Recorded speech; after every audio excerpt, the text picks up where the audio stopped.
So in this video, you'll learn how to pair your PS5 controller to your Samsung Galaxy Z Fold 7. Now the first step when it comes to pairing your controller to your Fold is to simply navigate to the Settings app. Once you're in Settings, you're then going to select Connections, and then from Connections, you're going to tap on Bluetooth. Once you've successfully opened up the Bluetooth settings on your Galaxy Z Fold 7, it's now time to put your PS5 controller in pairing mode.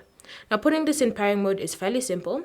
All you're going to do is just press on the PS button right here, as well as the share button at the same time. So put a finger on the PS button and on the share button, and then just long press on them until you see this indicator lights blinking. Once they've started blinking, you can now go to the next step. So go ahead and put it in pairing mode. And then once they start blinking like that, go back to the Bluetooth settings on your Z Fold 7 and tap on Scan. From here, you should see your DualSense PS5 controller appearing. So just go ahead and select it to establish the pairing connection and confirm that you wish to connect both devices. Once you've done that, you can now navigate through your phone using your PS5 controller.